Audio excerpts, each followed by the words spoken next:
Mutiara Hikmah Official, menyingkap hikmah di balik sunnah.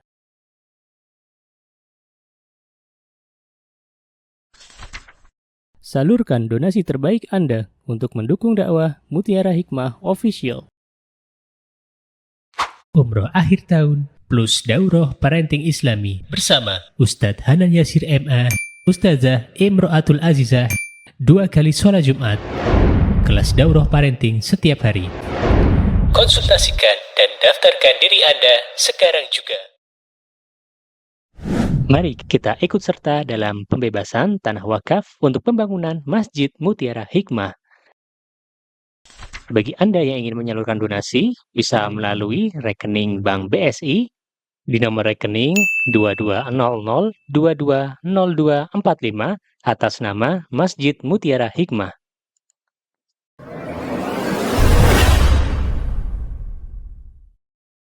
Teman-teman para peserta kelas pranikah yang saya cintai karena Allah, yang diadakan oleh Muslim Afiyah, ya, Masya Allah, jazahumullahu khaira kepada segenap panitia dari Muslim Afiyah. Semoga Allah Subhanahu wa Ta'ala memberikan kepada segenap panitia pengajian pahala yang berlipat ganda, dan semoga Allah Subhanahu wa Ta'ala menjadikan apa yang mereka lakukan menjadi pemberat di timbangan akhirat nanti. Amin, Allahumma amin. Baik teman-teman yang saya cintai karena Allah, hari ini insyaallah malam hari ini kita akan belajar tentang apa itu ta'aruf syar'i dan bagaimana konsepnya di dalam Islam. Ya, dan ini adalah ilmu yang sangat luar biasa, ya, karena yang namanya pernikahan di dalam agama kita adalah sebuah ibadah. Dan ibadah itu harus didasari dengan ilmu. Maka dari itu sebelum kita melangkah lebih jauh, alangkah baiknya kita berkenalan dulu dengan apa itu ta'aruf. Ya, karena nanti ada perbedaan antara ta'aruf dan pacaran, ya. Karena di dalam Islam itu sejatinya tidak mengenal yang namanya pacaran untuk lebih mengenal pasangan hidup kita. Yang ada adalah ta'aruf. Baik, kita pelajari satu persatu. Insya Allah. Biidnillahi ta'ala. Kita memohon pertolongan kepada Allah Subhanahu wa Ta'ala. Yang pertama, ya akhwat, yang ingin saya bagikan adalah mari kita berkenalan dengan apa itu ta'aruf. Ya, karena kalau kita salah mengartikan ta'aruf ini, maka banyak ya orang-orang yang akhirnya dengan dalih ya mengajak untuk ta'aruf syar'i, ternyata akhirnya prosesnya tuh tidak berjalan sebagaimana yang telah digariskan di dalam agama kita. Jadi ini banyak sekali ya jebakan-jebakan seperti ini. Hati-hati, kita hidup di zaman fitnah di mana banyak orang yang akhirnya membawa-bawa nama Islam, tapi ternyata apa yang disampaikan di dalamnya itu bertentangan dengan ajaran Islam itu sendiri. Jadi yang namanya ta'aruf di dalam Islam itu kalau kita lihat secara bahasa teman-teman artinya berasal dari kata ta'arafa ya ta'arafu. Apa artinya? Mengenal. Dan dalam surah Al-Hujurat ayat 13, kalau ada mushaf teman-teman atau ada perangkat ya di depan teman-teman, perangkat HP atau laptop, silakan dibuka surah Al-Hujurat, ya, buka aplikasi Al-Qur'annya ayat 13. Allah Subhanahu wa Ta'ala berfirman dalam surah Al-Hujurat ayat 13 ini, apa kata Allah Subhanahu wa Ta'ala? Allah berfirman, A'udzu billahi minasy syaithanir rajim. Bismillahirrahmanirrahim. Ya ayyuhan nasu inna khalaqnakum min dzakarin wa untha وَجَعَلْنَاكُمْ شُعُوبًا وَقَبَائِلَ لِتَعَارَفُوا إِنَّ أَكْرَمَكُمْ عِندَ اللَّهِ أَتْقَاكُمْ إِنَّ اللَّهَ عَلِيمٌ خَبِيرٌ. Lihat teman-teman, dalam surah Al-Hujurat itu ada kata yata'arafu atau lita'arafu. Apa artinya lita'arafu? Allah berfirman, hai manusia, sesungguhnya kami telah menciptakan kalian dari seorang pria dan seorang wanita, lalu menjadikan kalian berbangsa-bangsa, bersuku-suku. Apa maksudnya Allah menjadikan kita berbangsa-bangsa, bersuku-suku teman-teman? Ternyata tujuan utamanya adalah agar kita saling mengenal. Jadi Allah yang memerintahkan kita untuk saling mengenal. Masya Allah ya. Dan di dalam ta'aruf ini teman-teman ya tentunya kita akan mengetahui bahwa ini bukan hanya budaya orang Arab saja ya. Karena terkadang ada syubhat yang ada di kalangan masyarakat kita bahwa ta'aruf ini hanyalah budaya orang Arab ya. Padahal yang namanya ta'aruf ya, berkenalan ya, atau saling mengenal ya, tadi kata ta'aruf berasal dari kata ya ta'arofa ya, dan kalau definisi secara syar'i adalah untuk saling mengenal ya, calon pasangan, maka ini adalah sesuatu yang diajarkan di dalam Islam. Jadi ta'aruf itu proses pengenalan antara laki-laki dan perempuan yang tujuannya untuk apa? Melangsungkan pernikahan sesuai dengan aturan di dalam agama kita. Jadi ada prosesnya. Dan ini prosesnya ini ya akhwat ya harus kita lalui dengan koridor yang ada di dalam agama kita. Tidak boleh keluar dari koridor yang sudah ditetapkan di dalam agama kita. Nah, maka dari itu yang namanya ta'aruf ini kita harus tahu ilmunya dulu. Karena ada perbedaan antara ta'aruf dan pacaran. Ya, kalau ta'aruf ini tujuan utamanya tadi apa? Untuk menikah. Jadi bukan hanya sekedar sebatas kenalan di dunia maya ya, saling tukar biodata, saling tukar alamat ya, saling tukar macam-macam, bukan. Ya, bukan hanya sebatas itu kemudian selesai, nggak ada tujuan utamanya. Yang namanya ta'aruf itu tujuan utamanya adalah menikah. Beda dengan pacaran. Pacaran itu kan ketika seorang laki-laki menyukai perempuan. Seorang perempuan menyukai laki-laki hanya sebatas pengen senang-senangan aja. Ya, nggak ada tujuan utamanya yaitu nikah tuh nggak ada. Ya, kalau memang masih cocok ya terus pacaran. Kalau enggak ya di tengah jalan ya mereka putus. Itu kan ya kalau pacaran. Tapi kalau untuk ta'aruf syar'i maka di sini ada tujuan utamanya yaitu untuk menikah. Yang kedua ya akhwat, yang namanya ta'aruf syar'i itu tidak boleh berdua-duaan dengan laki-laki yang bukan mahram atau perempuan yang bukan mahram. Jadi kalau misalnya ada laki-laki dan perempuan mau ta'aruf itu harus ada melibatkan pihak ketiga, baik itu dari walinya maupun dari mediatornya. Ya, jadi tidak boleh ya kayak pacaran berdua-duaan ya, bonceng-boncengan. Kenapa? Karena di dalam Islam Rasulullah SAW melarang kita untuk berdua-duaan dengan laki-laki yang bukan mahram. Apa kata Rasulullah SAW? Kalau ada laki-laki dan perempuan yang bukan mahram berkumpul berdua-duaan, maka yang ketiganya adalah syaiton. Ini kan ya yang kita tahu ya.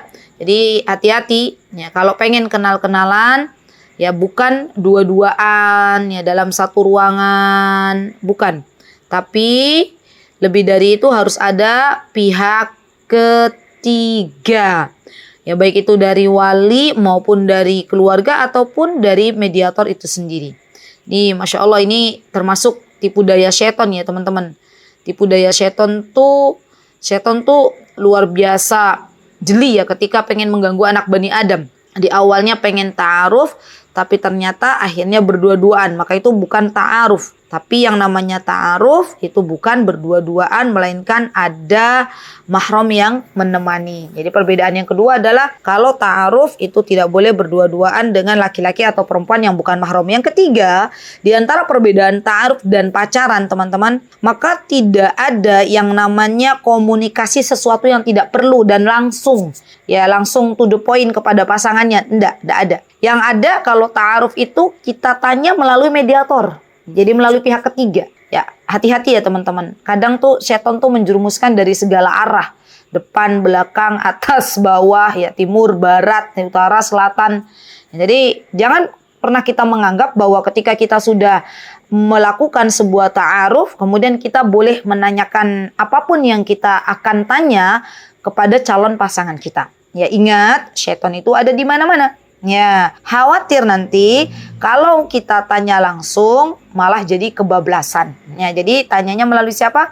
Melalui mediator atau pihak ketiga. Ya, beda kalau pacaran kan biasanya langsung kirim-kirim pesan gitu ya. Nah, tapi kalau ta'aruf tidak diperkenankan untuk langsung mengirim pesan.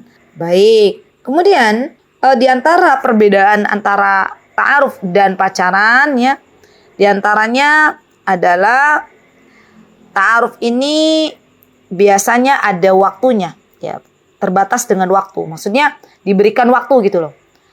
Pertama misalnya prosesnya tukaran biodata gitu kan. Nanti tukaran biodata nih harus ada waktunya, ya dikasih waktu oleh mediator. Nih silakan masing-masing dari calon pasangan menyiapkan datanya, ya. Nanti insya Allah dalam 1 pekan ke depan atau 2 pekan ke depan, kata mediatornya nanti diminta untuk berkabar gitu ya, apakah memang mau dilanjutkan atau tidak mau dilanjutkan. Itu harus jelas. Kalau pacaran kan nggak ada kejelasan. Ya mau berapa tahun, mau berapa bulan, nggak jelas. Ya, tujuannya juga nggak jelas, batas waktunya juga nggak jelas. Ya, ada banyak teman-teman anak-anak muda yang pacaran 2 tahun, kemudian menikah, baru menikah 1 bulan cerai. Itu banyak kasus. Ya. Jadi ingatlah bahwa yang namanya pernikahan ini ibadah, maka jangan kotori, jangan awali ibadah kita ini dengan bermaksiat kepada Allah. Ya, tetap kita mulai dengan ketaatan kepada Allah Subhanahu wa taala. Jadi melalui dengan ta'aruf syar'i. Baik. Nah, ketika kita tahu bahwa ta'aruf ini adalah sebuah proses yang tentunya disyariatkan di dalam agama kita, maka apa saja yang perlu kita persiapkan? Nah, ini penting banget ya. Yang pertama ya teman-teman, tolong ketika kita mau melakukan sesuatu, setiap kita melakukan amal soleh, maka yuk kita luruskan niat kita masing-masing. Kita luruskan dulu, untuk apa sih saya berta'aruf? Dan ini berlaku baik untuk ya, seorang laki-laki ataupun seorang perempuan yang mau berta'aruf, luruskan niat untuk apa? Kalau hanya untuk sebatas naudzubillah ya, mengoleksi laki-laki misalnya ya, Allah zat yang maha tahu ya, maka ini adalah sesuatu yang keliru. Begitu pula seorang laki-laki ketika niatnya hanya sebatas pengen mengoleksi perempuan, biodata perempuan gitu ya, nador dan lain sebagainya, maka ini adalah sesuatu yang keliru. Jadi niatkan dari awal ta'aruf itu adalah untuk melangsungkan sebuah ibadah yang tujuan utamanya adalah pernikahan. Nah, ini harus benar-benar meluruskan niat. Dan untuk apa kita ta'aruf? Untuk mencari ridhonya Allah Subhanahu wa taala. Kalau belum lurus niatnya, diluruskan kembali. Ya, karena banyak pernikahan yang gagal di tengah jalan itu ternyata di antara faktornya adalah karena salah niat. Ya, jadi kita nggak mau kan salah niat ya teman-teman. Eman toh, yang namanya pernikahan itu ibadah dan kita akan diberikan oleh Allah Subhanahu wa taala sesuai dengan niat kita. Dan Allah zat yang maha tahu. Sebagaimana Rasulullah SAW beliau pernah bersabda, apa kata beliau? Innamal a'malu binniyat wa innamal likulli imri'in ma nawa. Faman kanat hijratuhu ila Allahi wa rasulihi fa hijratuhu ila Allahi wa rasulihi wa man kanat hijratuhu lid-dunya yusibuha aw imra'atin yankihuha fa hijratuhu ila ma hajara ilaihi. Jadi teman-teman, yang namanya niat ini penting kita luruskan hanya untuk mencari ridho Allah Subhanahu wa taala, kita luruskan untuk beribadah kepada Allah, maka ketika kita sudah meluruskan niat, Allah Azza wa Jalla akan memberikan sesuai dengan apa yang kita niatkan. Jadi harus meluruskan niat terlebih dahulu. Baik, yang kedua teman-teman, setelah kita meluruskan niat, maka kita cari pihak ketiga atau biasanya kita sebut dengan mediator. Ya, kita cari nih kira-kira siapa mediatornya. Dan spesial untuk mediator ini teman-teman, cari yang terpercaya. Ya, cari yang terpercaya. Jangan asal mencari mediator. Oh, temenku ini, ya, dia ini bisa nih jadi mediator gitu ya dalam ta'aruf.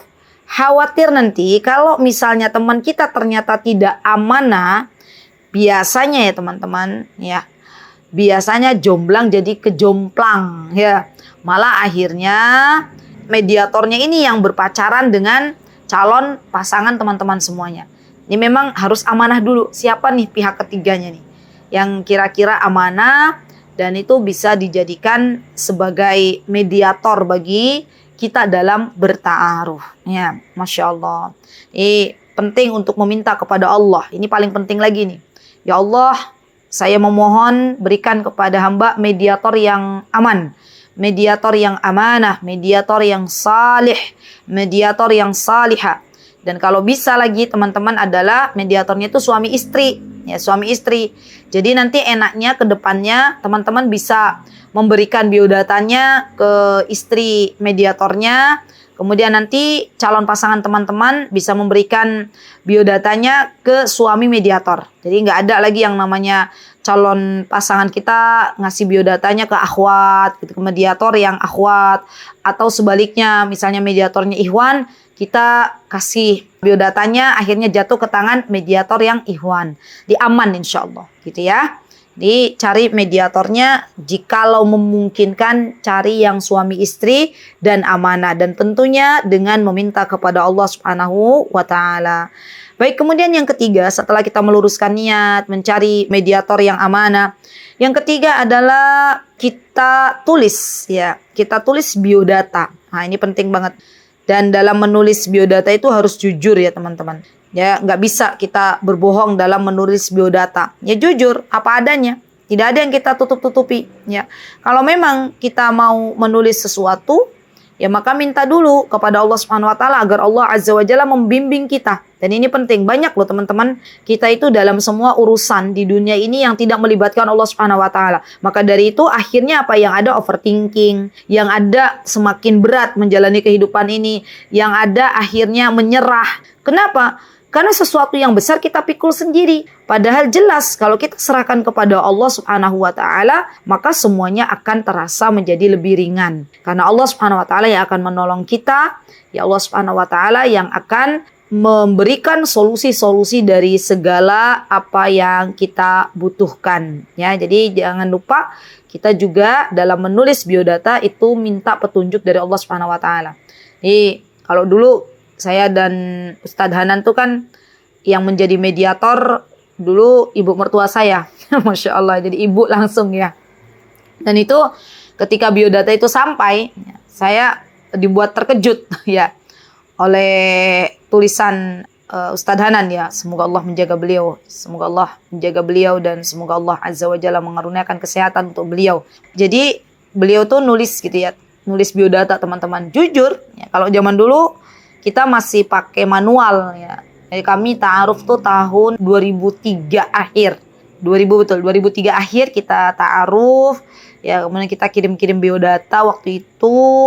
Suami mengirimkan biodata dengan dituliskan di sebuah kertas folio. Teman-teman tahu nggak kertas folio? Anak zaman sekarang tahu nggak ya kertas folio? Mbak moderator tahu kertas folio nggak? Alhamdulillah tahu. Oh tahu. Iya, karena kan ada anak-anak zaman sekarang yang nggak tahu lagi kertas folio.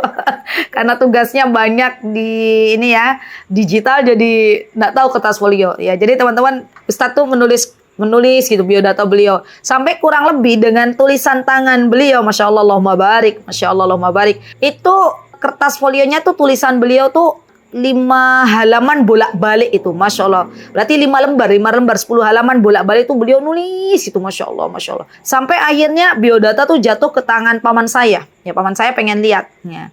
Kayak mana toh ta'aruf itu biodata tuh pengen lihat. Paman saya bilang begini, ini calon suamimu tuh mau ngelamar kerjaan apa ngelamar orang, katanya ya gitu. Masya Allah. Saking apa? Saking detailnya. Beliau dulu sebelum kami pergi ke Timur Tengah sempat mengenyam pendidikan di Universitas Gadjah Mada di UGM, dan beliau mengambil jurusan ekonomi waktu itu, dan beliau tulis ya apa-apa yang menjadi pengalaman beliau dalam berbisnis ya Masya Allah. Beliau tulis sampai detail itu, Masya Allah. Giliran saya menulis biodata kepada beliau, saya pakai mesin tik waktu itu. Tahu mesin tik nggak? Kak moderator tahu nggak mesin tik? Kayaknya tahu nggak ya zaman sekarang anak-anak? Belum ada layarnya itu. Iya, mesin tik yang tik tik tik ya, itu tuh zaman dulu. Ya saya pakai mesin tik ya, dan itu pakai kertas HVS dan saya kirim ya ke alamat beliau. Masya Allah teman-teman, bener-bener kita itu ini ya, ketika kita tidak berpacaran gitu ya, dan Masya Allah rasanya tuh tenang gitu loh, Masya Allah. Nah setelah nanti tukaran biodata, baru nanti dari mediator tanya ya, ibu mertua saya tanya gimana, tanya ke ibu saya mau lanjut gitu ya. Kemudian oke, lanjut ya. Calon suami saya juga ketika lihat biodata, oke, lanjut.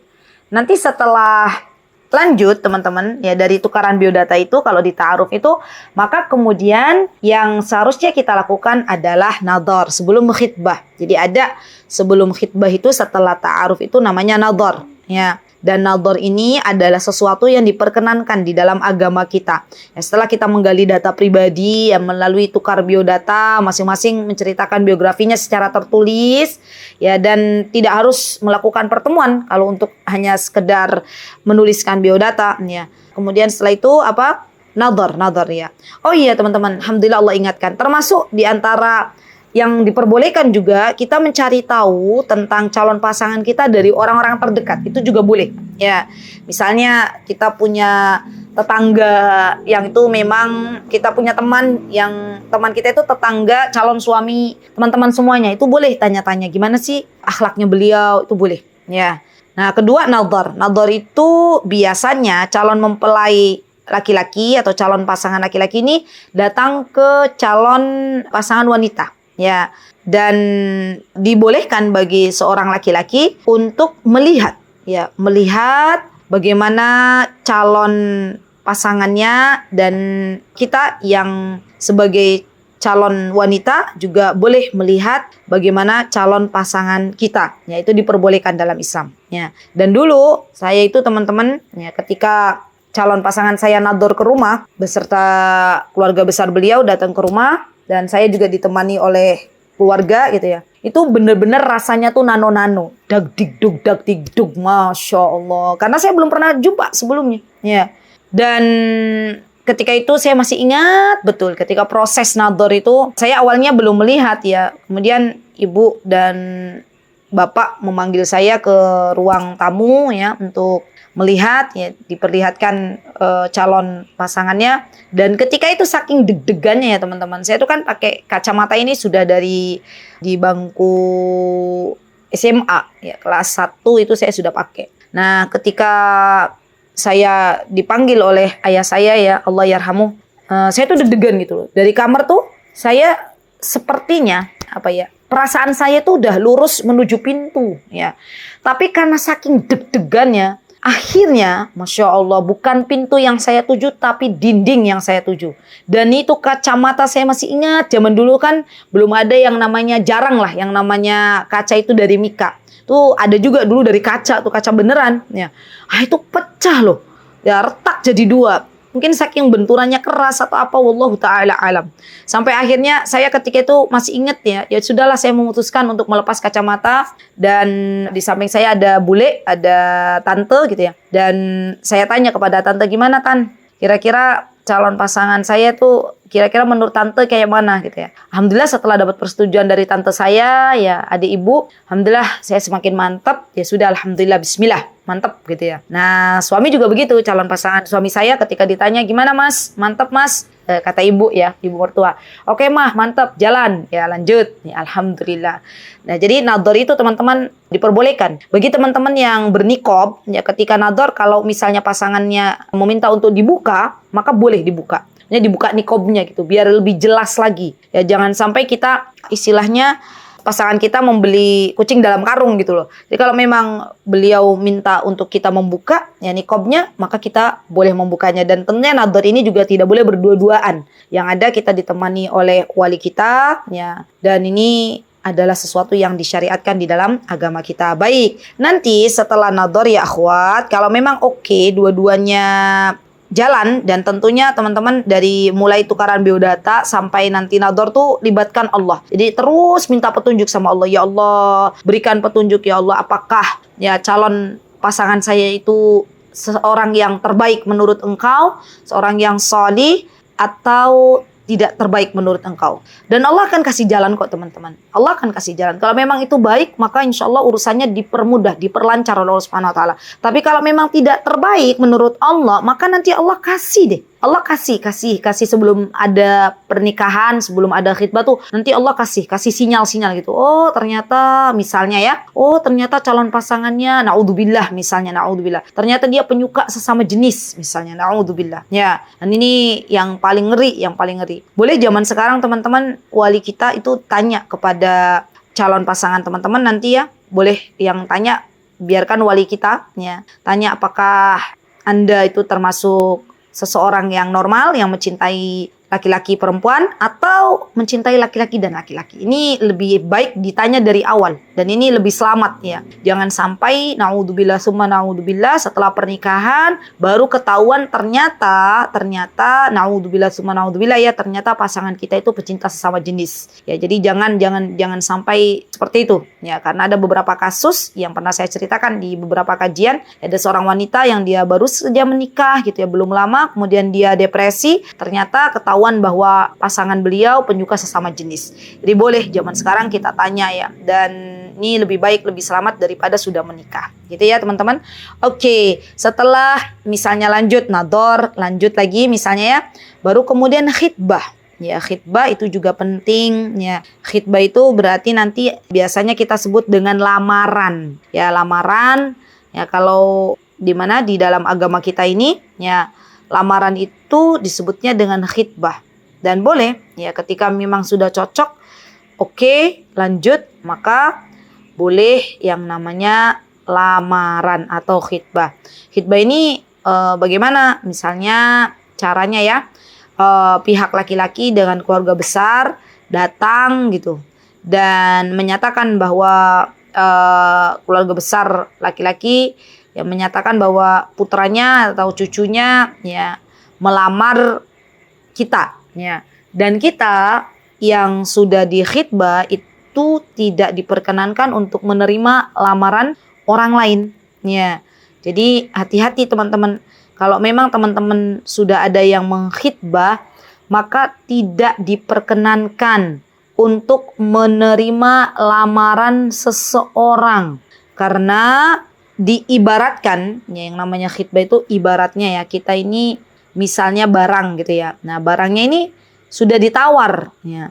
Maka kalau barang ini sudah ditawar oleh orang lain, ya sudah didep lah oleh orang lain, sudah dikip oleh orang lain, maka hendaklah kita tidak memberikannya kepada yang lain ya. Karena ketika kita sudah mengkip barang ya, kemudian diberikan ya barang kita kepada saudara kita yang lain, maka pastinya kita tidak terima ya. Karena apa? Karena itu kan sudah dikip oleh kita ya. Dan yang namanya khitbah di dalam Islam ini teman-teman ada tuntunannya sendiri. Tidak sembarang melamar ya. Dan kita tahu bahwa sebelum melamar pastinya kita harus mengetahui terlebih dahulu siapa calon pasangan kita. Dan yang paling penting ya, kalau memang sudah klop gitu ya, maka teman-teman ya, kalau misalnya biasanya kan wali dari pihak sana mengungkapkan gitu loh. Jadi saya ingin putra saya menikahi putrinya panjenengan gitu lah. Nah, nanti biasanya dari pihak kita nih biasanya akan bertanya kepada kita apakah kita mau gitu ya. Kalau kita diam saja maka dianggapnya kita mau. Rasulullah SAW ya, beliau pernah bersabda, apa kata beliau? La tunkahul ayyam hatta tastamir wa la tunkahul bikra hatta tasta'din. Qalu ya Rasulullah wa kaifa idnuha? Qala an taskut. Jadi kata Rasulullah SAW, seorang janda itu tidak boleh dinikahkan hingga diajak musyawarah, ya, diajak diskusi. Sedangkan seorang gadis tidak boleh dinikahkan hingga dimintai izinnya. Jadi kita tanya, ya ayah kita tanya kepada kita, mau nggak gitu ya. Kalau kita diam saja berarti artinya kita mau. Ya, Masya Allah. Ya, jadi nggak ada kalau anak gadis itu ya ditanya oleh walinya ya, apakah mau nak misalnya nikah dengan pria ini gitu. Kemudian kita akan jawab oke gitu ya. Nah, itu nggak ada kayaknya ya. Pasti malu kalau fitrahnya masih bagus ya. Jadi ini penting banget ya teman-teman. Kalau kita diam berarti dianggap mengiyakan. Ya. Baik, kemudian tadi berkenaan dengan tidak diperbolehkannya seseorang meminang wanita yang telah dilamar oleh saudaranya. Rasulullah SAW pernah bersabda ya teman-teman, la yaktubu ahadukum ala khitbati akhi hatta yatrukul khatib qablahu ayyadana lahu. Jadi janganlah seorang dari kalian tuh meminang wanita yang telah dilamar oleh saudaranya hingga pelamar sebelumnya meninggalkan wanita ini dan memberi izin kepadanya. Artinya ya akhwat, artinya yang namanya laki-laki kalau sudah melamar seorang perempuan, jadi atau tidak itu harus diberikan penjelasan, tidak bisa digantung Ya, paham tidak bisa digantung. Kalau memang dalam lamaran itu oke, ya kita akan menikah misalnya kata walinya. Biasanya kalau dalam lamaran juga biasanya akan ada musyawarah selanjutnya pernikahannya kapan? Oh 1 bulan lagi, 2 bulan lagi, 3 bulan lagi. Maka ini harus jelas. Ya. Tapi kalau sudah di khitbah 1 tahun nggak ada kabar, ini nggak boleh. Ya. Kalau memang 1 bulan ya setelah di khitbah ya ada ketidakcocokan atau tidak jadi ya hendaklah seorang calon pasangan laki-laki ini berkata kepada calon pasangan perempuannya, maaf ya, kami dari pihak laki-laki membatalkan, dan itu diperbolehkan. Ya, yang jelas ada komunikasi antara yang meminang dan yang dipinang. Ya, harus ada komunikasi. Kenapa? Agar nanti ketika yang laki-laki ini tidak jadi, maka perempuan ini bisa menerima khitbah yang lain. Gitu ya, khitbah laki-laki yang masuk. Dan sebelum dapat izin ataupun pembatalan dari laki-laki yang sebelumnya, maka tidak boleh untuk menerima lamaran orang lain. Baik teman-teman, biasanya ini kesalahan yang terjadi pada proses khitbah dalam Islam tuh, contohnya adalah misalnya adanya cincin tunangan. Nah, cincin tunangan tuh tidak ada dalam Islam. Syekh Shalih Fauzan pernah berkata, hafizahullah ta'ala, semoga Allah menjaga beliau. Beliau pernah mengatakan ya, bahwa kata beliau mengenakan cincin pertunangan itu bukan kebiasaan kaum muslimin. Bukan. Ya. Tapi itu kebiasaan orang-orang barat ya. Dan tidak ada ya, satupun dalil yang disebutkan oleh Nabi kita Muhammad SAW ya, masalah berkenaan dengan masalah cincin tunangan ini. Kemudian yang kedua, kesalahan yang biasanya terjadi ya, setelah khitbah ini biasanya bolehnya berdua-duaan dengan dalih, misalnya membeli peralatan atau membeli perlengkapan untuk mahar misalnya, atau untuk hari H ya, diskusi mencari tempat untuk menikah, untuk resepsi, atau mungkin mencari panitia dan yang lainnya, misalnya berdua-duaan, itu nggak boleh ya. Jadi yang namanya khitbah dalam Islam itu ya belum diperbolehkan calon laki-laki dengan calon pasangan perempuan ini berdua-duaan, jadi belum boleh ya, belum sah. Baik. Nah, ini yang sering terjadi ya. Jadi nggak ada yang namanya tukar cincin. Baik, setelah khitbah nanti ya teman-teman pasti akan ada yang namanya kesepakatan dari dua belah pihak. Ya, kapan pernikahan akan diberlangsungkan ya. Dan nanti bisa tuh saling berdiskusi, oh pernikahannya misalnya 1 bulan lagi. Maka nanti setelah ada keputusan dari kedua belah pihak, maka nanti ada waktunya untuk menikah. Ya, jadi prosesnya tuh jelas. Dari mulai pertukaran biodata sampai pernikahan. Dan ini penting ya teman-teman. Ya, kalau memang Masya Allah ya, ini sudah dilanjutkan dengan menikah itu Masya Allah. Dari proses tukaran biodata sampai menikah itu benar-benar itu atas pertolongan dari Allah teman-teman. Kenapa? Karena banyak ya kisah-kisah orang ta'aruf itu tragis di tengah jalan gitu Masya Allah. Ya, dari mulai tukaran biodata sudah dibatalkan gitu Masya Allah. Saya ada ya teman-teman, ada kisah yang semoga bisa dijadikan sebagai ibrah. Jadi saya pernah berjumpa dengan salah satu wanita yang saya kenal di Yogyakarta. Beliau dulu salah satu mahasiswi di Universitas Yogyakarta, kenal dengan saya. Beliau bercerita kepada saya. Beliau berkata, Ustazah, saya itu udah beberapa kali ta'aruf ya dengan laki-laki. Qadarullah gagal terus. Sampai kurang lebih 4 kali kata beliau. Ya, 4 kali itu gagal terus. Kemudian akhirnya beliau memantaskan diri, Masya Allah, menolong agamanya Allah. Beliau ngajar anak-anak ngaji kelas sore gitu ya. Ngajar ngaji, Masya Allah, mewakafkan dirinya untuk Allah, Masya Allah, menyibukkan dirinya agar Allah ridho. Apa yang terjadi teman-teman? Di saat yang tepat, ya, ada yang melamar lagi, ada yang mengajukan ta'aruf. Ya. Masya Allah, Allah zat yang maha baik ya, tidak akan membebani hambanya. Allah zat yang maha baik akan senantiasa mengabulkan doa-doa terbaik hambanya. Masya Allah teman-teman, kata beliau, setelah saya memperbaiki diri, setelah saya rajin kajian, setelah saya menggunakan waktu dengan baik gitu, Masya Allah, Allah hadirkan seorang laki-laki ya ta'aruf langsung jadi Masya Allah, dan sekarang beliau sudah menikah dengan laki-laki tersebut dan Allah sudah karuniakan anak. Masya Allah. Jadi bagi teman-teman ya, pesan saya, kalau sudah masuk proses ta'aruf ya kuatkan azam, jangan mudah berputus asa, terus minta kepada Allah.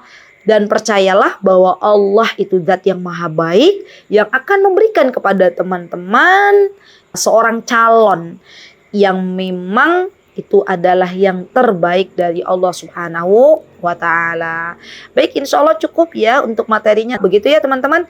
Baik, insya Allah untuk malam hari ini kita cukupkan. Barakallahu fikunna jami'an. Aqulu qawli hada wa astaghfirullah li wa lakum. Wa akhiru da'wana alhamdulillahi rabbil alamin. Semoga Allah mengaruniakan untuk teman-teman pasangan hidup yang salih. Assalamualaikum warahmatullahi wabarakatuh. Mutiara Hikmah Official, menyingkap hikmah di balik sunnah.